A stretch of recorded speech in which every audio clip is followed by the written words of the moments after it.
Assalamualaikum warahmatullahi wabarakatuh.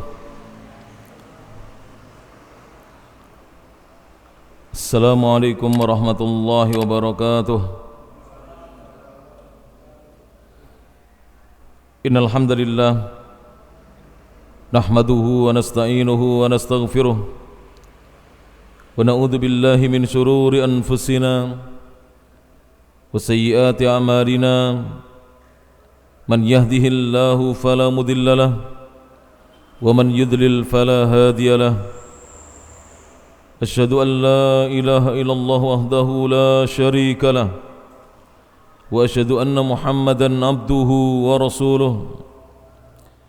Ya ayyuhalladzina amanu taqullaha haqqa tuqatih wa la tamutunna illa wa antum muslimun. Ya ayuhan nasu taqu rabbakumul ladzi khalaqakum min nafsin wahidah wa khalaqa minha zawjaha wa batha minhuma rijalan katsiran wa nisaa'a wattaqullaha alladzi tasaaluna bihi wal arham innallaha kana 'alaikum raqiba.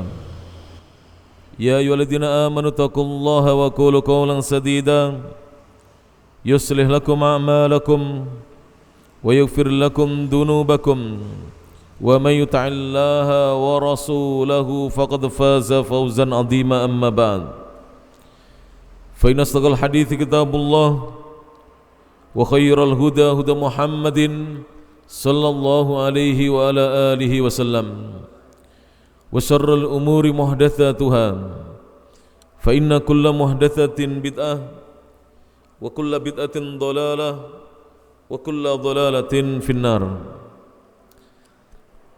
Jamaah kajian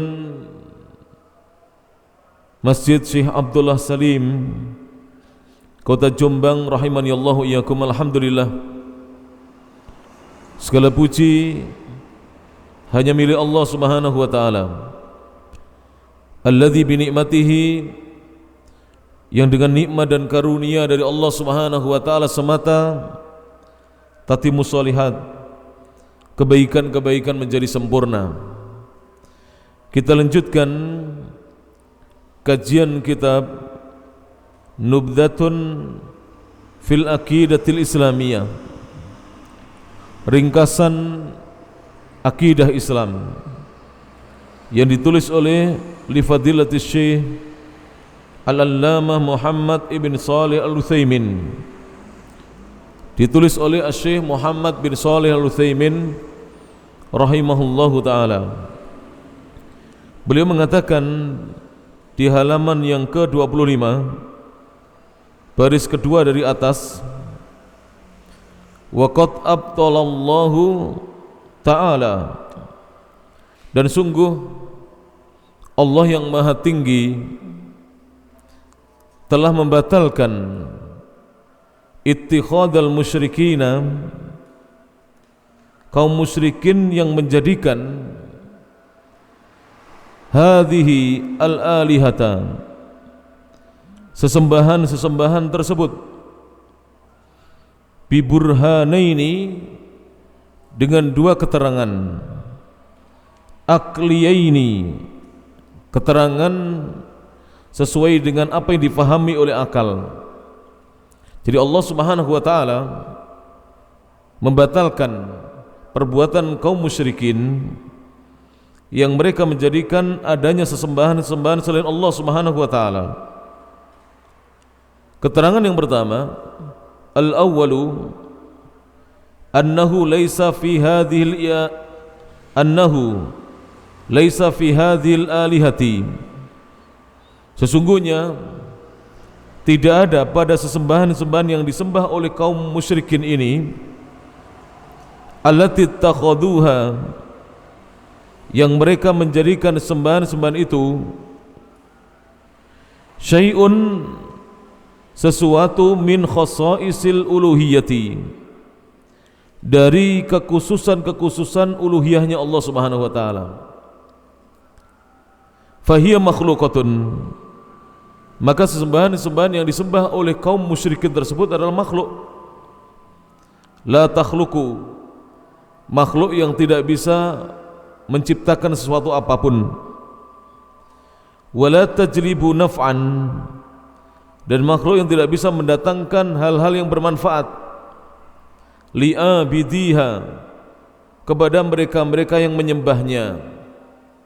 Jadi para jemaah, ini dalil yang mulai dikupas oleh Syekh Muhammad bin Shalih Al-Utsaimin, bahwa sesembahan-sembahan selain Allah yang dibuat-buat oleh kaum musyrikun itu tidak memiliki sedikit pun dari kekhususan uluhiyahnya Allah.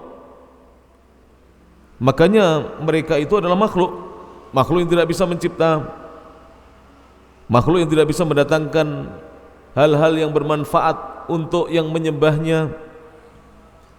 Bahkan wala tadfa'u anhum, mereka adalah makhluk yang tidak bisa menolak dari mereka darara, perkara-perkara madarat. Jadi makhluk yang tidak bisa menolak kemadaratan yang menimpa mereka. Wala tamliku lahum, dan makhluk-makhluk itu tidak memiliki untuk mereka-mereka yang menyembahnya hayatan, kehidupan. Artinya tidak bisa menghidupkan. Wala mautan, tidak memiliki kematian, tidak bisa mematikan. Wala yamlikuna syai'an minas samawat, dan makhluk-makhluk itu mereka tidak memiliki sesuatu pun dari langit-langit yang Allah telah ciptakan. Wala yusyarikuna fih, dan mereka pun tidak ikut di dalam penciptaan langitnya Allah Subhanahu wa taala. Kemudian beliau setelah menyebutkan hal itu, beliau kemudian menyebutkan dalil-dalil dari Al-Qur'an tentang sesembahan selain Allah itu semuanya makhluk. Qala Allah Ta'ala, Allah Ta'ala berfirman dalam surah Al-Furqan ayat yang ketiga. Kata Allah Subhanahu wa taala, a'udzu billahi minasyaitonir rajim. Wattakhadhu min dunihi alihah, mereka menjadikan selain Allah ada sesembahan-sembahan. La yakhluquna syai'a, yang mana sesembahan-sembahan itu tidak bisa menciptakan sesuatu apapun. Jelas para jemaah, karena selain Allah tidak bisa mencipta. Wa hum yukhlaqun, justru mereka adalah makhluk yang diciptakan. Wala yamlikuna li anfusihim darra wala naf'a, mereka juga tidak memiliki untuk diri-diri mereka kemadaratan maupun kemanfaatan. Jadi mereka tidak bisa menolak madarat, mereka juga tidak bisa mendatangkan manfaat.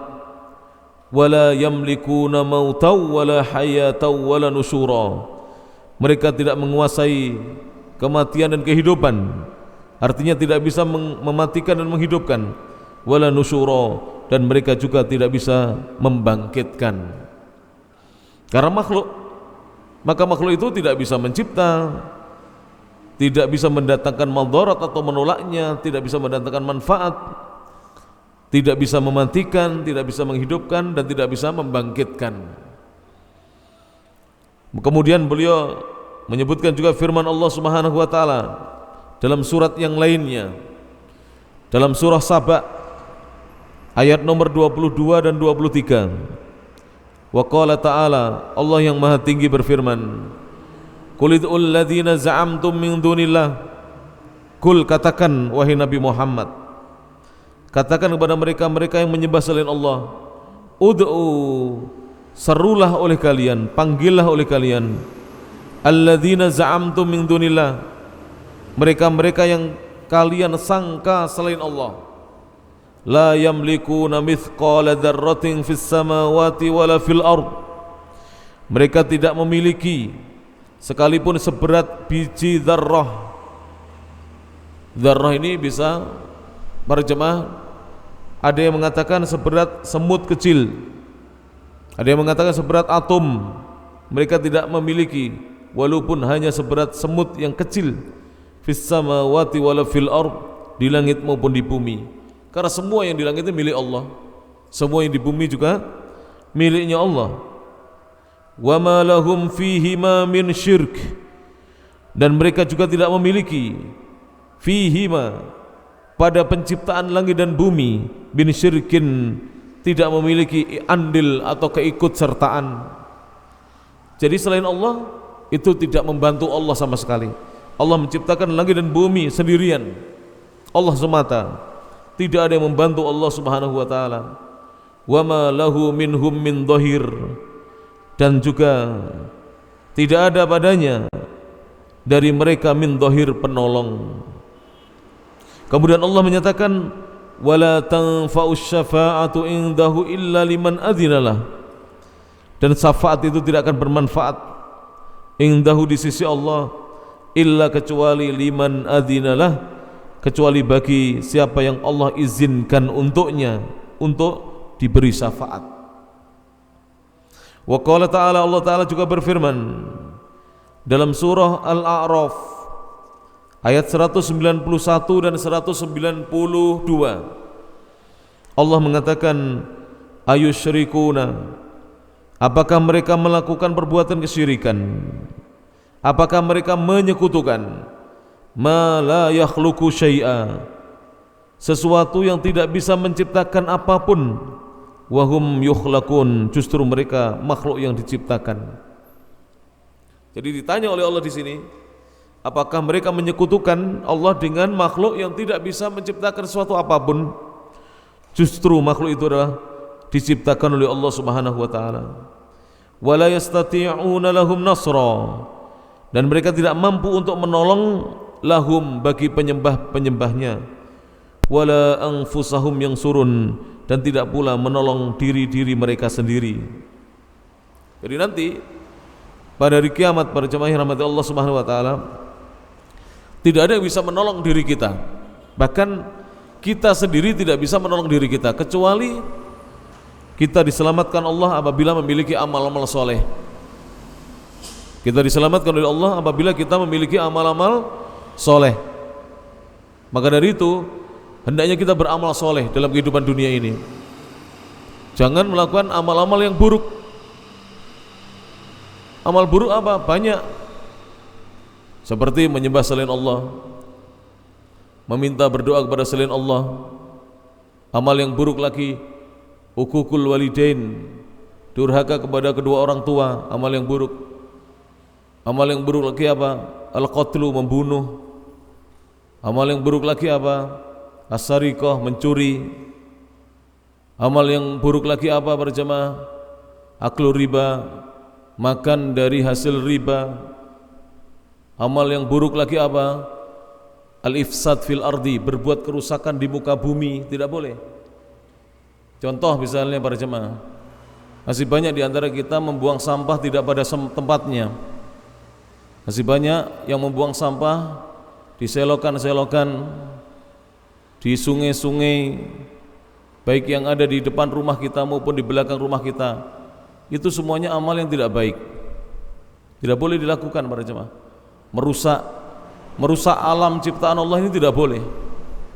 Negeri ini negeri yang kaya para jemaah, yang hijau, yang makmur, tidak boleh kita rusak. Harus kita jaga negeri ini, keamanannya kita jaga, keindahannya kita jaga. Tidak boleh kita merusak para jemaah yang rahmati Allah Subhanahu wa taala. Lebih-lebih apa yang dilakukan oleh sebagian orang, mengatasnamakan jihad, kemudian mereka merusak, melakukan pemboman, kemudian melawan aparat. Itu semuanya amal-amal yang buruk. Tidak ada tuntunan dari Nabi SAW, tidak ada. Tidak ada ajaran Islam yang mengajarkan kita untuk membom, membunuh, bahkan merusak. Tidak ada. Hotel dibom, orang tidak bersalah dibom, dibunuh. Naudzubillah min dzalik, tidak boleh. Aparat diserang, kantor kepolisian diserang, dibom. Itu bukan amal-amal yang baik, itu amal-amal yang buruk. Tidak ada tuntunan dari Nabi SAW demikian, itu tidak ada. Kemudian amal buruk lagi, mengkafirkan dengan serampangan. Jadi mengkafirkan sesama muslim, ini amal yang buruk. Buruk ini para jemaah.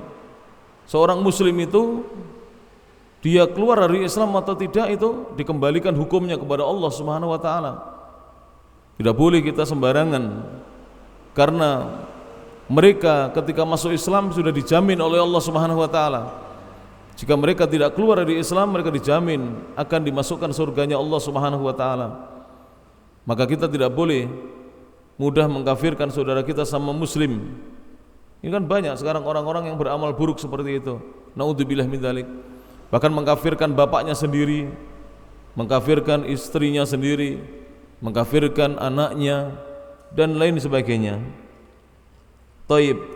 Kemudian para jemaah rahmatullah Allah taala, beliau mengatakan, wa idza kanat hadhihi halu tilkal alihah, apabila seperti ini kondisi, wa idza kanat, apabila seperti ini, hadhihi, seperti ini, halu, kondisi, tilkal alihati, sesembahan-sembahan selain Allah itu, fa inna ittikhadaha, maka menjadikannya sebagai alihatan, sebagai sesembahan-sembahan selain Allah adalah min asfahis safahi, termasuk adalah ketidaktahuan yang paling parah.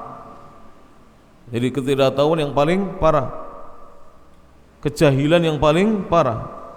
Wa abtalil batil, termasuk kebatilan yang paling batil adalah menjadikan makhluk sebagai sesembahan selain Allah Subhanahu wa taala.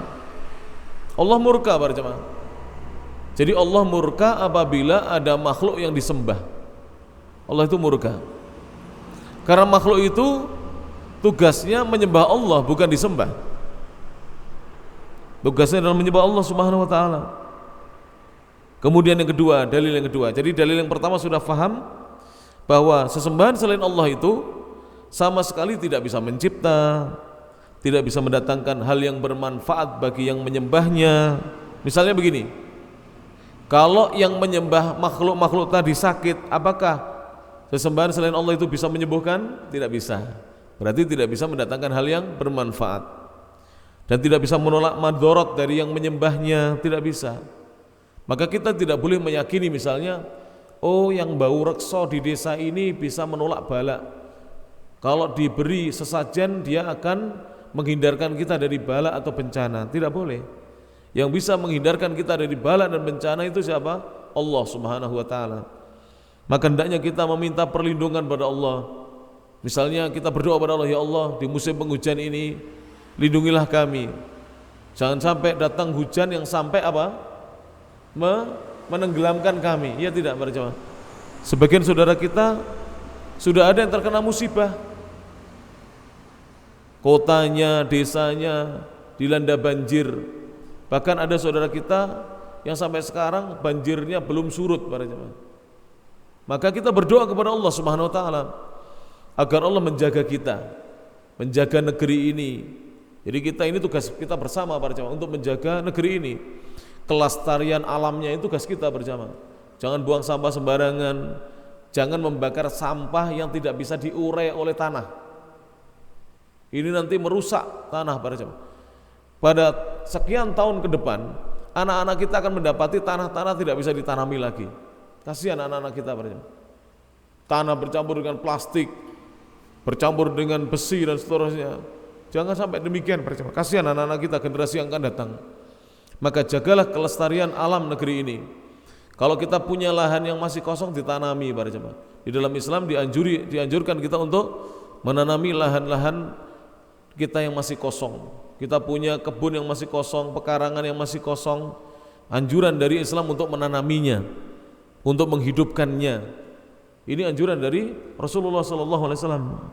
Kemudian yang kedua, ats-tsani, yang kedua, watsani anna haula'il musyrikina, sesungguhnya kaum musyrikin ini, kanu, mereka dahulu, yukirruna, mengakui, bi anna Allah Ta'ala wahdahu, sesungguhnya Allah semata, Allah Ta'ala semata, ar-rabbu, Allah lah Rabb, sesembahan yang berhak disembah, al-khaliqu, yang maha mencipta, alladzi biyadihi, yang di tangan Allah malakutu kulli syai'in, kekuasaan segala sesuatu, wa huwa yujiru, dialah Allah yang maha memberikan perlindungan, wala yujaru alaihi, dan Allah tidak butuh dilindungi. Allah itu yang memberi perlindungan. Allah tidak butuh kita lindungi. Allah yang memberi kita perlindungan. Oleh karena itu kita ini disyariatkan untuk meminta perlindungan selalu kepada Allah Subhanahu wa taala. Agar kita minta perlindungan kepada Allah Subhanahu wa taala. Setiap pagi kita dianjurkan untuk berzikir pagi. Kemudian di malam hari kita dianjurkan untuk berzikir sore. Di sore hari kita dianjurkan untuk berzikir sore. Wa hadza yastalzimu, maka hal ini mengharuskan an yuwahhiduhu, agar mereka mentauhidkannya bil uluhiyati, dalam segala bentuk peribadatan kepadanya. Kama wahhaduhu, sebagaimana mereka telah mentauhidkannya bir rububiyati, dalam segala bentuk perbuatan Allah. Jadi kaum musyrikun itu diseru oleh Allah untuk mentauhidkan Allah dalam ibadah, karena mereka sudah mentauhidkan Allah dalam rububiyah. Jadi kaum musyrikun di zaman dahulu para jamaah, mereka itu mengakui Allah yang menciptakan mereka. Mereka juga meyakini Allah yang menghidupkan dan mematikan. Mereka juga yakin bahwa yang memberi rezeki mereka itu juga Allah, yang mengatur hidup mereka, mengatur alam semesta ini juga Allah. Namun mereka tidak mau mentauhidkan Allah dalam uluhiyah. Jadi mereka tidak mau mempersembahkan segala bentuk ibadah mereka hanya kepada Allah. Maka Allah berfirman, kama qala ta'ala, sebagaimana firman Allah Subhanahu wa taala dalam surah Al-Baqarah ayat nomor 21 dan 22. Ayat ini sepertinya sudah sering saya bacakan, tidak mengapa kita kaji kembali. Allah menyatakan, ya ayuhan nas, wahai sekalian manusia, u'budu rabbakum, sembahlah Allah Rabb kalian, sesembahan yang berhak kalian sembah. Jadi Allah memanggil manusia, menyeru manusia, ya ayuhan nas, wahai sekalian manusia, u'budu rabbakum, sembahlah oleh kalian Allah sesembahan kalian. Apa alasan? Apa alasannya? Kenapa kita disuruh menyembah Allah semata? Kenapa kita hanya disuruh untuk menyembah Allah? Alladzi khalaqakum, sebab dialah yang telah menciptakan kalian. Jadi kita menyembah Allah, kita tadi sholat maghrib, bahkan kita sholat tahiyatul masjid, kemudian sholat maghrib berjamaah, kemudian sholat ba'diyah maghrib. Itu kita menyembah Allah karena dialah yang menciptakan kita. Kalau kita menyembah patung, apakah patung menciptakan kita? Tidak. Kalau kita menyembah gunung, apakah gunung yang menciptakan kita? Bukan. Kalau kita menyembah Nyi Roro Kidul, apakah jin itu yang menciptakan kita? Bukan. Yang menciptakan kita adalah Allah. Alladzi khalaqakum, sebab dialah yang telah menciptakan kalian. Walladzina min qablikum, dan dia pula yang menciptakan orang-orang sebelum kalian. Jadi kita ini menciptakan Allah, orang-orang sebelum kita juga yang menciptakan Allah. Ayah kita yang menciptakan Allah, ibu kita yang menciptakan Allah, kakek nenek kita yang menciptakan Allah. Semua yang sudah meninggal mendahului kita yang menciptakan adalah Allah. La'allakum tattaqun, agar kalian bertakwa kepada Allah. Kalian diperintahkan untuk beribadah agar kalian bertakwa. Apa maksudnya? Dengan ibadah para jemaah, maka kita akan menjadi hamba-hamba yang bertakwa. Kita akan mudah untuk disuruh, apabila kita disuruh mengerjakan perintah-perintah Allah. Dan kita akan mudah juga apabila kita dilarang dari larangan-larangan Allah. Kita tidak akan melanggar larangan Allah apabila kita mau beribadah hanya kepada Allah. Kemudian Allah menyebutkan juga alasannya mengapa kita disuruh menyembah Allah. Alladzi ja'ala lakumul arda firasya, sebab dialah yang telah menjadikan untuk kalian ini bumi sebagai hamparan. Ini alasannya kenapa kita menyembah Allah. Sebab bumi ini menghampar luas ini, yang menghamparkan Allah Subhanahu wa taala. Was-samaa'a binaa'a, dan dia Allah yang telah menjadikan langit sebagai bangunan yang kokoh. Wa anzala minas samaa'i maa'a, dan dia pula yang telah menurunkan dari langit air hujan. Allah yang menurunkan air hujan dari langit.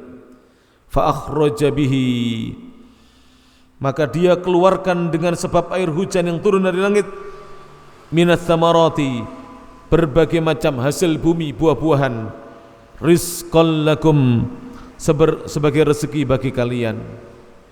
Jadi air hujan itu dijadikan oleh Allah untuk menumbuhkan tanam-tanaman, menghijaukan bumi ini. Kemudian dari tanam-tanaman itu Allah keluarkan hasil-hasil buminya, buah-buahannya, rizqan lakum, sebagai rezeki bagi kalian. Nah, ini artinya apa? Artinya kalau manusia menyembah selain Allah, ini dikhawatirkan Allah mencabut nikmat ini. Allah mencabut nikmat ini. Nikmat air hujan ini bisa dicabut oleh Allah Subhanahu wa taala. Fala taj'alu lillahi andada, maka janganlah kalian menjadikan bagi Allah ada sekutu-sekutu. Jangan menjadikan ada tandingan bagi Allah Subhanahu wa taala. Wa antum ta'lamun, sedangkan kalian mengetahui bahwa Allah satu-satunya zat yang berhak untuk disembah. Jadi bisa jadi para jemaah, ketika manusia menyekutukan Allah, menyembah selain Allah, Allah cabut nikmatnya. Kemudian hujan tidak turun, atau turun tapi turunnya deras sekali, merusak tanaman ya. Hujan itu kalau turunnya terlalu deras dan lama tidak kunjung reda, itu tanaman bisa rusak. Air bisa meluap menjadi banjir. Semua tergenang. Kalau sudah tergenang bagaimana para jemaah? Di sebagian daerah di Indonesia, tanaman rusak, semua fasilitas rusak, rumah-rumah rusak, perkakas rumah, perabotan rumah juga rusak. Kalau sudah Allah datangkan musibah dan bencana, maka hendaknya kita tetap selalu berupaya untuk beribadah kepada Allah. Terus kita istiqamah di dalam beribadah kepada Allah Subhanahu wa taala. Dalil yang lain, wa qala ta'ala, Allah taala berfirman dalam surah Az-Zukhruf ayat 87, kata Allah Subhanahu wa taala, wa la in sa'altahum man khalaqahum la yaqulunna Allah wa la in sa'altahum, dan sungguh jika kamu wahai Muhammad bertanya kepada mereka, kepada orang-orang yang menyekutukan Allah, tidak mau mengesahkan Allah di dalam peribadatannya, man khalaqahum, siapakah yang telah menciptakan mereka, la yaqulunna Allah, sungguh benar-benar mereka akan menjawab, mereka akan mengatakan Allah yang menciptakan kami. Jadi kaum musyrikun di zaman Nabi Muhammad itu masih lebih baik dibandingkan orang-orang yang melakukan kesyirikan di zaman ini. Kenapa? Karena manusia yang melakukan kesyirikan di zaman ini, mereka sudah mulai tidak meyakini Allah sebagai pemberi rezeki, Allah yang menghidupkan mereka, mematikan mereka. Bahkan ada di antara manusia yang mengingkari adanya Allah. Jadi mereka mengingkari adanya Sang Pencipta. Na'udzubillah min dzalik. Jadi di sini Allah mengkhabarkan kepada kita bahwa kaum musyrikun yang didakwai oleh Nabi Muhammad SAW dahulu, ketika mereka ditanya oleh Nabi siapa yang menciptakan mereka, man khalaqahum, siapa yang menciptakan mereka, la yaqulunna Allah, sungguh benar-benar mereka akan menjawab yang menciptakan kami adalah Allah. Fa anna yu'fakun, maka bagaimana mereka dipalingkan, bagaimana mereka dipalingkan oleh syaitan sehingga meninggalkan menyembah Allah dan menyembah selain Allah.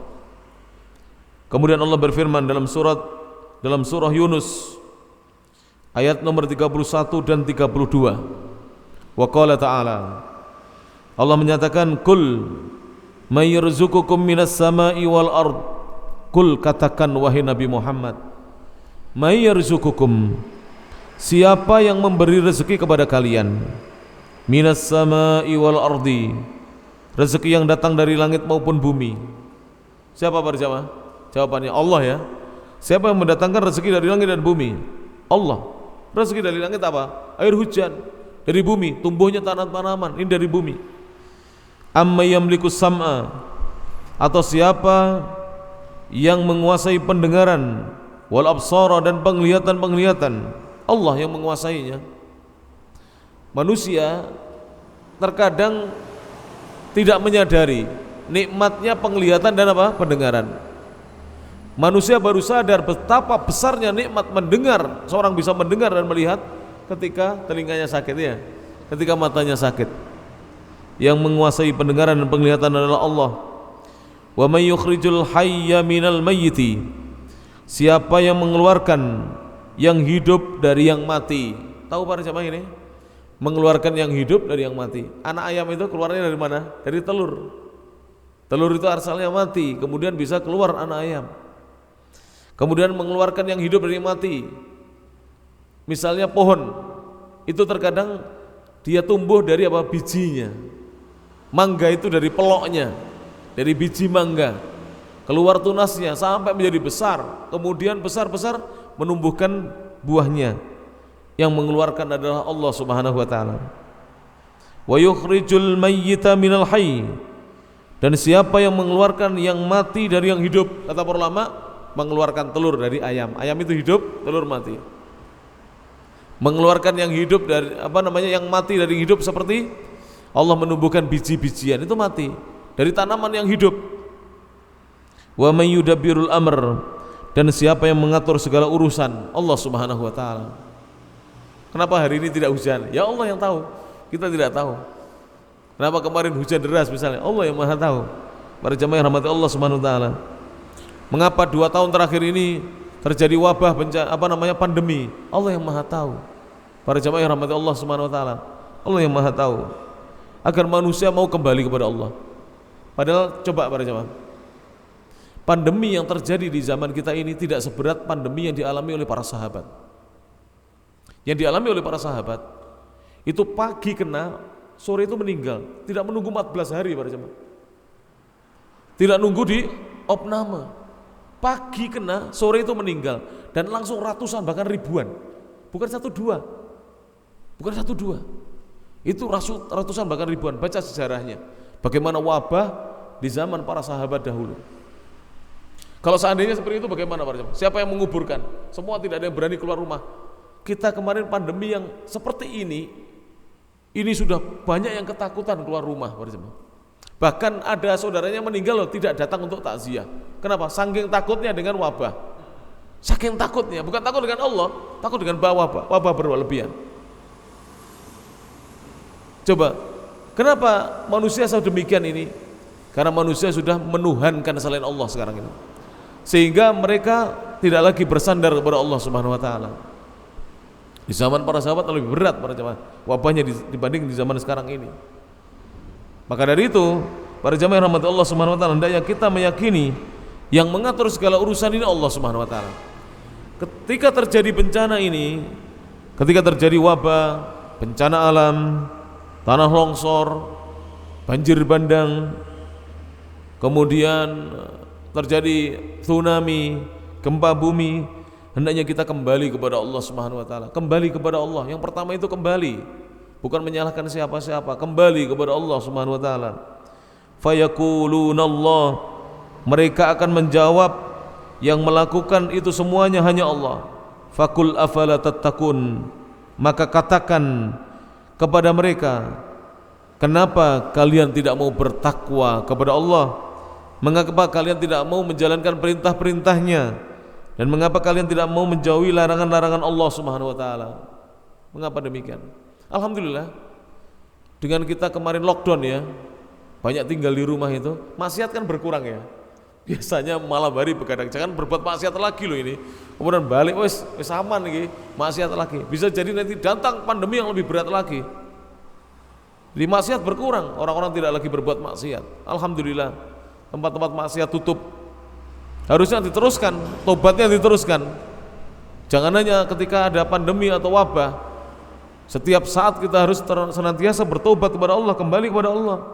Perintahnya kita upayakan untuk dikerjakan semaksimal mungkin, sekuat tenaga kita.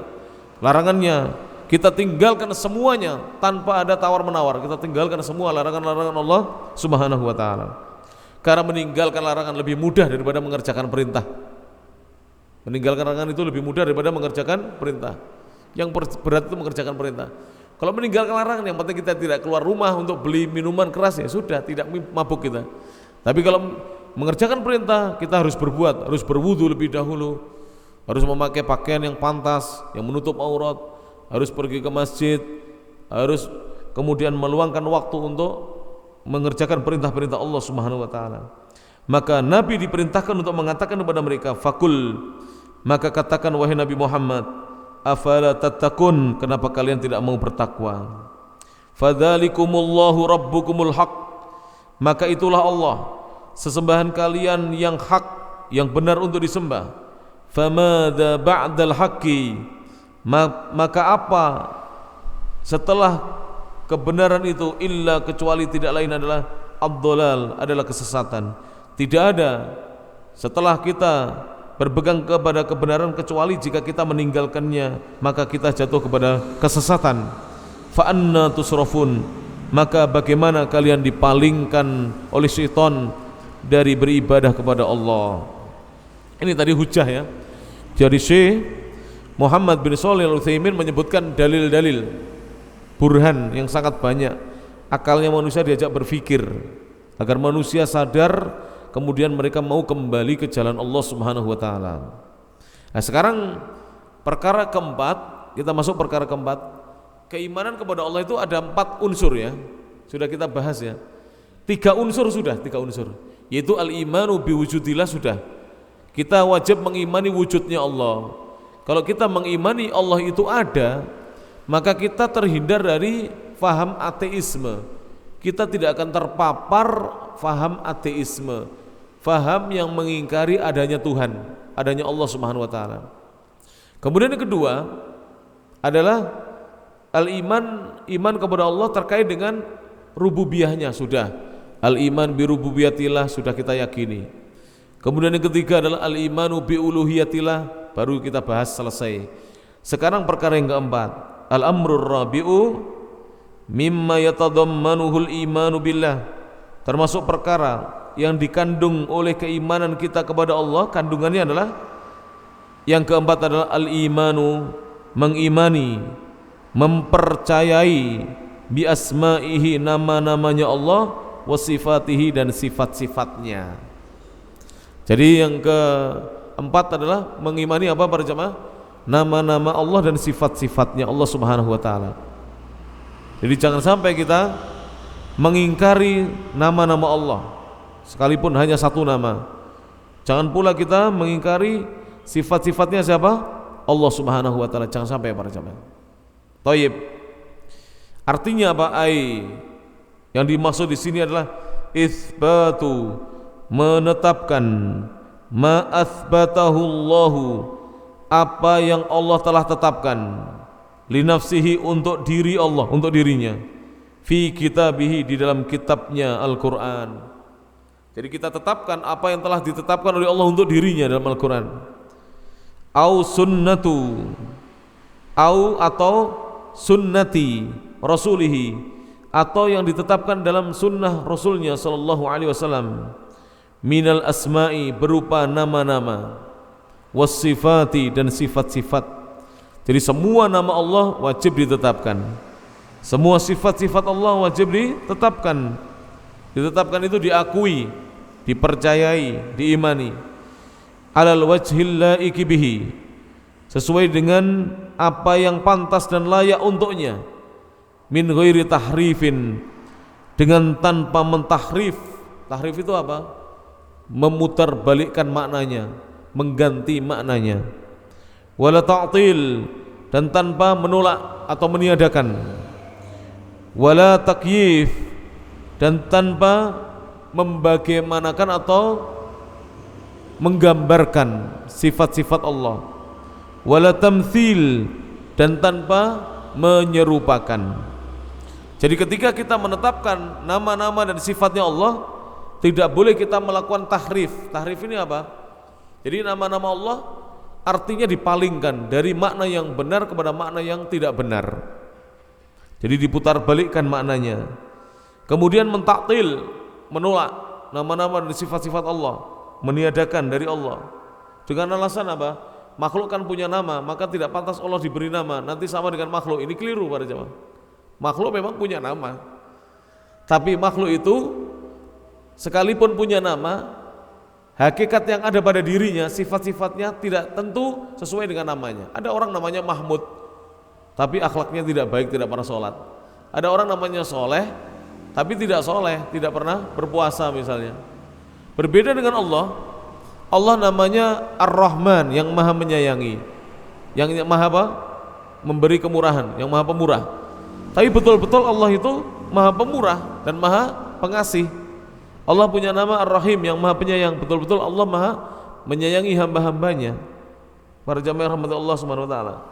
Coba ya, kita hitung, tidak usah jauh-jauh. Di Jombang ini, kekayaannya orang Jombang itu berapa para jamaah? Bisa menghitung kita? Berapa miliar? Bukan miliar, triliun ini para jamaah. Satu orang aja kekayaannya sudah ada 1 miliar, 3 miliar. Tinggal mengalihkan berapa jumlah kakaknya orang Jombang ini para jemaah. Satu Jombang ini semua diberi rezeki oleh Allah. Coba kalau urusan rezeki diserahkan kita, ayo sampean kei rezeki wong-wong ini, tidak akan sanggup kita para jemaah. Semua diberi rezeki oleh Allah Subhanahu wa taala. Yang ini diberi rezeki anak, yang itu diberi rezeki bisa buka toko, yang sana diberi rezeki diterima menjadi ASN, aparatur sipil negara, yang sana diberi rezeki anaknya bisa sekolah di perguruan tinggi ternama. Iya, rezekinya masing-masing. Yang sana diberi rezeki punya cucu, yang sana diberi rezeki bisa mantu, bisa menikahkan putranya.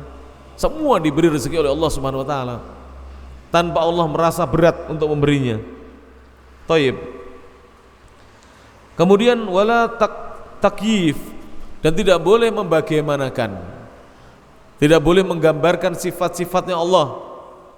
Misalnya begini, kalau manusia itu mendengar dengan telinga, apa Allah punya telinga? Bagaimana cara mendengar Allah? Seberapa besar telinganya Allah? Tidak boleh itu. Apa yang tidak disampaikan oleh Rasulullah SAW dalam hadis-hadisnya, dan apa yang tidak dikhabarkan oleh Allah Ta'ala dalam Al-Quran, dalam firman-firmannya, kita diam, tidak menggambarkan, tidak mempertanyakan. Cukup kita mengimaninya para jemaah rahmati Allah Subhanahu wa taala. Sekarang saya tanya para jemaah, panjenengan sejak lahir ada nyawanya enggak di dalam badannya ini? Ada nyawanya? Enggak pernah ditanya gimana bentuknya? Kok enggak pernah ditanya? Ada nyawanya para jemaah. Kita sejak lahir menghirup oksigen ini gratis. Kok tidak pernah ditanya bagaimana bentuknya oksigen itu, warnanya apa, ya? Kemudian ketika masuk ke hidung bagaimana masuknya? Tidak pernah kita tanyakan. Demikian juga Allah. Apa butuhnya, apa manfaatnya kita mengetahui misalnya seberapa besarnya Allah, apa manfaatnya? Tidak ada manfaatnya. Cukup Allah menjelaskan itu, dan itu cukup untuk diimani oleh kita, orang-orang yang beriman berjamaah, tanpa mempertanyakannya, tanpa menggambarkan Allah, menyerupakan Allah dengan makhluknya, wala tamthil, dan tidak menyerupakan Allah dengan makhluknya. Qala Allah Ta'ala berfirman dalam surah Al-A'raf ayat 180. Kita simak ya ayatnya. Walillahil asmaul husna. Allah maha memiliki nama-nama yang maha indah, disebut dengan al-asmaul husna. Fad'uhu, maka berdoalah kalian kepadanya, kepada Allah, biha, dengan menyebut nama-nama Allah yang maha indah. Saya sering menyampaikan ini caranya ya Pak. Jangan lupa ya, misalnya kita minta rezeki, sebelum kita mengucapkan atau membaca doa permohonan minta rezeki, kita sebut dulu nama Allah, ya Razzaq misalnya, baru kita baca minta rezeki. Misalnya Allahumma inni as'aluka ilman nafi'an wa rizqan thayyiban wa amalan mutaqabbala. Atau doa minta rezeki yang lainnya, Allahumma rzuqna halalan thayyiban, ya Allah berilah kepada kami rezeki yang halal dan baik. Baru kita minta rezeki kepada Allah. Setelah kita apa? Sebut nama Allah, itu caranya. Kita minta ilmu, ya alim, Rabbi zidni ilma warzuqni fahma. Kita minta kesehatan, kesembuhan misalnya, ya syafi, Allahumma shfini, antas syafi, la shifaa illa shifauka, syifaan la yughadiru saqaman, dan seterusnya. Itu maksudnya berdoalah kepada Allah dengan menggunakan nama-namanya. Wadharul ladzina yulhiduna fi asma'ih, dan tinggalkan mereka-mereka yang yulhidun, melakukan ilhad, yaitu mereka-mereka yang mendustakan dan menyekutukan Allah dalam nama-namanya. Itu namanya yulhidun. Imam At-Tabari mengatakan makna yulhidun adalah yukadzibun, mendustakan. Dan makna yulhidun adalah yusyrikun, melakukan kesyirikan. Fi asma'ihi, dalam nama-namanya. Sayujzauna ma kanu ya'malun, mereka itu akan diberi balasan ma kanu ya'malun, atas apa yang mereka perbuat. Kelak pada hari kiamat, orang-orang yang mendustakan nama-namanya Allah akan dibalas sesuai dengan perbuatannya oleh Allah Subhanahu wa taala. Wa qala ta'ala, Allah taala juga berfirman, walahul matsalul a'la, Allah memiliki permisalan yang maha tinggi. Apa itu maksudnya? Disebutkan di sini oleh para ulama, di antaranya oleh Al-Imam At-Tabari dalam kitabnya Tafsir At-Tabari, al-matsalul a'la adalah kalimat la ilaha illallah. Allah memiliki kalimat la ilaha illallah. Dan kemudian yang kedua maknanya adalah kalimat laisa kamitslihi syai', tidak ada sesuatu apapun yang serupa dengan Allah. Itu namanya al-matsalul a'la. Fis samawati wal ard, baik di langit maupun di bumi. Wa huwal azizul hakim, dan Dia Allah zat yang maha perkasa lagi maha bijaksana. Surat Ar-Rum ayat 27.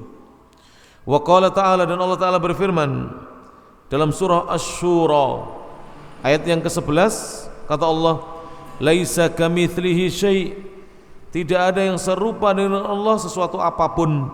Wa huwas samiul basir, dan Dia Allah zat yang maha mendengar lagi maha melihat. Jadi Allah itu zat yang maha mendengar dan melihat, dan tidak ada yang serupa dengan Allah sesuatu apapun. Tidak mungkin makhluk serupa dengan yang menciptakannya, tidak mungkin. Taib. Kemudian beliau mengatakan, wa qad dhalla fi hadzal amri taifatan, dan sungguh telah tersesat dalam masalah ini, dalam perkara ini, dua kelompok.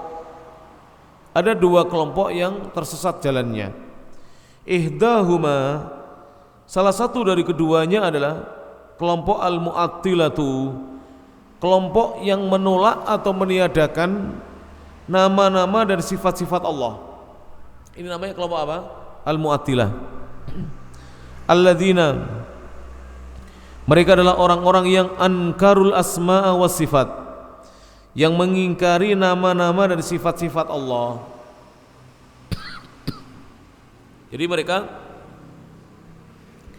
tidak mau mengimani nama-nama dan sifat-sifatnya. Au ba'daha, atau mengingkari sebagian nama atau sebagian sifat. Zaimina, mereka mengira, mereka menyangka anna itsbataha lillahi, bahwasanya menetapkan nama-nama dan sifat-sifat itu untuk Allah, yastalzimu, berkonsekuensi atau mengharuskan at-tasbiha, adanya penyerupaan. Jadi begini, ketika mereka disuruh menetapkan Allah itu punya nama Ar-Rahman yang maha pemurah, Allah punya nama Al-Malik yang maha merajai, Allah punya nama Al-Wahhab yang maha memberi, Allah punya nama As-Salam yang maha mendatangkan keselamatan dan kesejahteraan. Mereka tidak mau mengimani. Kenapa? Mereka mengatakan bahwa ketika kita menyatakan atau mengimani nama Allah, ini mengharuskan kita, ini artinya kita menyerupakan Allah dengan makhluk, kata mereka. Mengharuskan adanya tasbih. Tidak boleh makhluk itu diberi nama Ar-Rahman, tidak boleh. Misalnya ada orang, anak ditanya, nak namamu siapa? Nama saya Allah, tidak boleh. Kalau Abdullah boleh, hambanya Allah. Abdurrahman boleh, hambanya Allah yang maha pemurah, boleh. Jadi tidak sama berjamaah nama Allah dengan nama makhluk. Maka keliru mereka ketika mereka mengira bahwa kalau kita menetapkan nama Allah ini artinya kita menyerupakan Allah dengan makhluk. Tidak sama sekali, tidak menyerupakan Allah dengan makhluk. Memang makhluk punya nama, tapi nama makhluk tidak sama dengan nama Allah. Nama Allah sesuai dengan hakikat zatnya, nama makhluk belum tentu sesuai dengan hakikat zatnya. Kita beri contoh. Ada orang namanya Sahal, tapi hidupnya susah terus, padahal namanya Sahal. Sahal itu kan mudah artinya.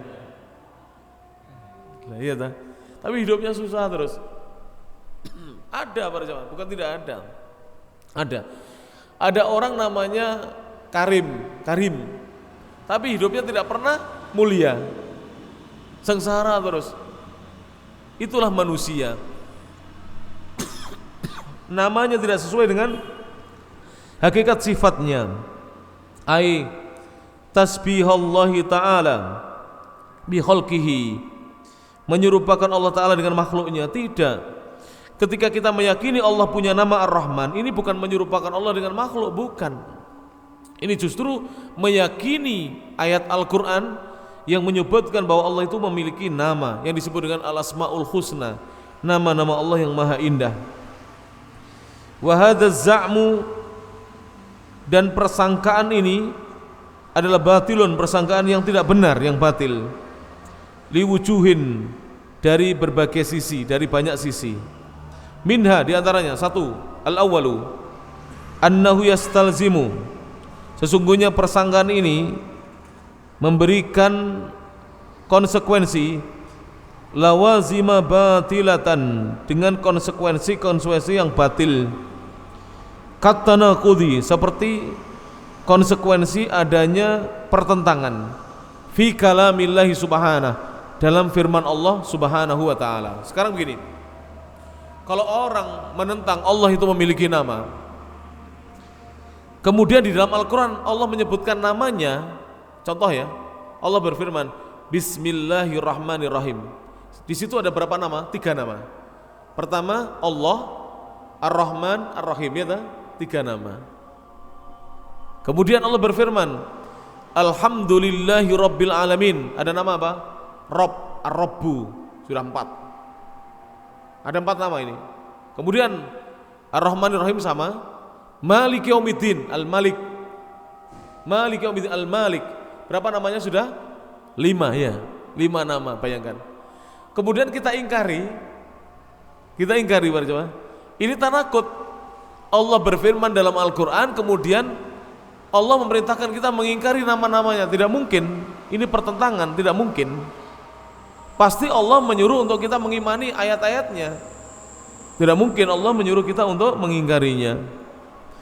Wadzalika, yang demikian itu, annallaha ta'ala, sungguhnya Allah Ta'ala athbata, Allah telah menetapkan li nafsihi, untuk dirinya, al-asma'a, nama-nama, wasifati, dan sifat-sifat, wa nafa, dan Allah tiadakan an yakuna, ada kamitslihi, yang serupa dengan Allah sesuatu apapun. Tidak ada yang serupa dengan Allah. Jadi tidak ada, ditiadakan oleh Allah, dinafikan. Makanya dalam ayat banyak ya disebutkan, misalnya walam yakul lahu kufuwan ahad. Ini ayat yang meniadakan adanya yang serupa dengan Allah. Tidak ada yang serupa dengan Allah. Tidak ada yang sekufu dengan Allah, satupun makhluk tidak ada sekufu. Sekufu itu apa? Serupa, sebanding. Tidak ada. Para jemaah, tidak ada sama sekali yang sekufu dengan Allah Subhanahu wa taala. Makanya dalam pernikahan, panjenengan kalau membahas tentang kitab nikah, itu seorang laki-laki kalau menikah disuruh memilih wanita yang sekufu dengannya. Dianjurkan, disunahkan. Wanita juga disuruh memilih laki-laki yang sekufu dengannya. Sekufu itu para ulama berbeda pendapat. Ada yang mengatakan sekufu itu sama-sama baik agamanya, baik akhlaknya. Ada yang mengatakan hendaknya dari sisi kekayaannya pun berimbang. Jangan jomplang. Ini sangat kaya, ini sangat miskin, jangan. Kemudian dari ilmunya juga berimbang. Dari sisi apa? Ketampanan dan kecantikannya juga berimbang. Bagaimana itu? Gampang itu. Jadi misalnya seorang pemuda mau mencari istri yang kecantikannya selevel dengan dia, bagaimana? Kalau istrinya cantiknya dengan adiknya hampir imbang, adik perempuannya atau kakak perempuannya, berarti sebenarnya level dia, sekufu ini. Tapi kalau istrinya cantik sekali, adiknya kalah cantik jauh, berarti sebenarnya dia ini nggak level dengan istrinya, nggak level. Tapi para ulama membolehkan menikah asal apa? Sekufu dalam agama. Agama sama-sama baiknya, akhlaknya sama-sama baiknya. Sebab kalau tidak para jemaah, agamanya jomplang, kecantikannya jomplang, kekayaannya jomplang, ya. Ini nanti mudah terjadi apa? Ya, pertengkaran di dalam rumah tangganya. Pasti itu. Yang satu direndahkan, satu apa? Menyombongkan apa yang ada pada dirinya, kekayaannya apalagi, kedudukan sosialnya. Tapi kalau misalnya istrinya kuliahnya tidak sarjana, tapi cantik. Dia suaminya, calon suaminya sarjana tapi gak ganteng misalnya. Nah, ini masih ada ya. Di sini jomplang tapi di sini apa? Mengimbangi. Kalau semuanya jomplang, itu biasanya tidak awet rumah tangganya para jemaah yang rahmati Allah Subhanahu wa taala. Dan itu terbukti di zaman Rasulullah sallallahu alaihi wasallam. Siapa? Zaid dengan siapa? Dengan Zainab. Ya tak? Tidak berumur panjang pernikahan mereka. Akhirnya Zainab dinikahi oleh Rasulullah sallallahu alaihi wasallam yang seimbang. Karena sama-sama apa? Keturunan Quraisy. Sampai demikian ini di dalam Islam diperhatikan.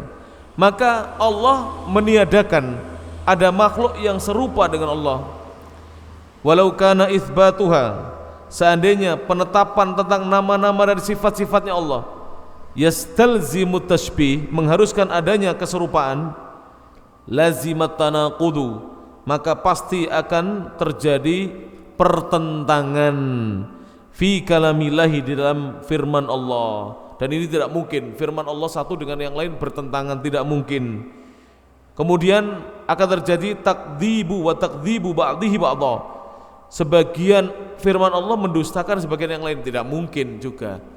Maka kewajiban kita adalah menerima apa-apa yang datang dari Allah Subhanahu wa taala dan apa-apa yang disampaikan oleh Rasulullah sallallahu alaihi wasallam dari nama-nama dan sifat-sifatnya Allah Subhanahu wa taala.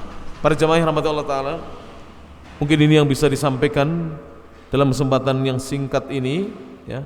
Mudah-mudahan bermanfaat. Ini masih pembahasan tentang iman kepada Allah, ini perlu diulang-ulang para jemaah. Dan pembahasan tauhid itu, ini pengalaman saya pribadi para jemaah. Jadi pembahasan tauhid itu, apabila sering kita ikut kajian tauhid berulang-ulang, kita semakin paham. Tapi kalau baru ikut sekali, itu biasanya nggak paham. Baru sekali. Maka kitab ini selesai nanti, misalnya ada kajian lagi kitab tauhid. Saya di sini melihat di Facebooknya teman-teman, Ustaz Ahmad Qadhi mengkaji kitab apa? Lum'atul I'tiqad, ikut. Saya ngaji akidah Islamnya, ikut. Nanti paham itu. Apa makna tahrif itu, sebelumnya nggak paham. Apa tahrif itu? Tahrif itu begini para jemaah. Orang-orang mentahrif istiwa dengan mana apa? Istila. Istawa diartikan istaula. Ini namanya tahrif. Maknanya dipalingkan dari yang hak menjadi batil. Padahal istawa maknanya jelas, ala wartafa'a, kata Abul Aliyah. Maknanya adalah tinggi dan di atas arasnya. Bukan istawla, menguasai. Karena semua ini sudah dikuasai Allah, tidak perlu lagi disebutkan menguasai. Kenapa? Tidak ada faedahnya. Allah ini sudah menguasai seluruhnya. Bahkan mana istawla itu para jemaah, itu ada sisi keburukannya. Apa? Karena istawla itu menguasai setelah sebelumnya merebut dari yang lain. Masa Allah menguasai setelah merebut dari yang lain? Naudzubillahi min dzalik. Ini kebatilan dari makna istawla. Ini namanya tahrif namanya. Ini namanya tahrif. Jadi merubah, memutarbalikkan makna dari yang hak dirubah dengan yang batil. Karena sudah ada di otaknya, dia sudah lebih dahulu menyerupakan Allah dengan makhluk. Kalau sudah ada tasbih itu menyerupakan Allah dengan makhluk, pasti nanti jatuh kepada apa? Tahrif, jatuh kepada ta'til, ya. Jatuh kepada yang lainnya karena sudah ada tasbih. Makanya disebutkan oleh para ulama, kullu musyabbihin mu'attil. Semua yang menyerupakan Allah dengan makhluknya pasti akan menolak sifat-sifat Allah, pasti itu. Awalnya menyerupakan, lama-lama apa? Menolak. Karena menyerupakan dengan makhluk, oh kalau begitu Allah tidak melihat, Allah tidak mendengar, Allah tidak berilmu, akhirnya Allah tidak hidup. Naudzubillah min dzalik. Jadi ateis. Dan ini nyata ini. Awalnya menolak, Allah tidak melihat, akhirnya jadi ateis. Naudzubillah min dzalik. Dan banyak orang-orang yang menjadi ateis disebabkan menolak nama-nama dan sifat-sifat Allah Subhanahu wa taala. Naudzubillahi min dzalik. Taib, ini yang bisa disampaikan para jemaah. Mudah-mudahan bermanfaat, kurang lebihnya mohon maaf. Akhirul kalam. Subhanakallahumma wa bihamdik asyhadu an la ilaha illa anta astaghfiruka wa atubu ilaik wa akhiru da'wana alhamdulillahirabbil alamin.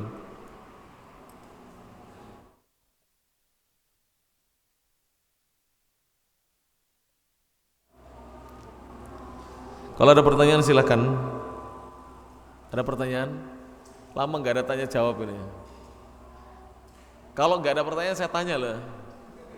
Ganti saya bertanya. Yang ngajinya lama-lama sih dan yang senior panjenengan sudah lama ngaji dengan saya panjenengan.